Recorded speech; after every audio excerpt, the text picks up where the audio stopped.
बाबा कल्याणी यांनी कोर्टाची वेळोवेळी फसवणूक केली आहे असा आरोप त्यांची सख्खी बहीण सुगंधा हिरेमठ यांनी केला आहे। प्रसिद्ध उद्योगपती बाबा कल्याणी यांनी त्यांची आई सुलोचना हिरेमठ यांच्या समाधीच्या मुद्द्यावर वारंवार न्यायालयात खोटी माहिती देऊन न्यायालयाची फसवणूक केली।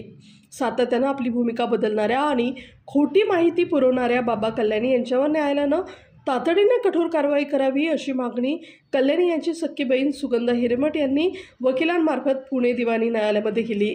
याबाबतचं प्रतिज्ञापत्र गुरुवारी सुगंधा हिरेमठ यांनी न्यायालयात दाखल केलं आहे। यामुळे आता कल्याणी कुटुंबातील वाद आणखी विकोपाला जाण्याची शक्यता निर्माण झाली। सुगंधा यांनी बाबांशी झालेला पत्रव्यवहाराचा दाखला देत न्यायालयात सांगितलं की आधी बाबा स्वतःच केशवनगरमधील जमिनीच्या मालकीचा दावा करत होते, परंतु आता कोर्टात ते म्हणतात की ती जमीन कंपनीच्या नावावर आहे।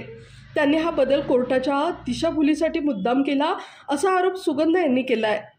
फेब्रुवारी 13, 2025 रोजी झालेल्या पहिल्या सुनावणीत बाबांनी समेट घडवण्यासाठी बैठक घेण्याची तयारी दर्शवली।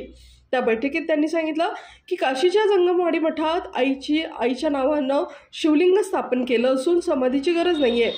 सुगंधा आणि त्यांच्या पतीनं काशीला जाऊन पाहणी केली असता त्या ठिकाणी लाखो शिवलिंग एकत्रित असल्याचं दिसून आलं आणि समाधीसारखं काहीच नव्हतं। यावरून त्यांनी कोर्टात तीव्र नाराजी व्यक्त केली।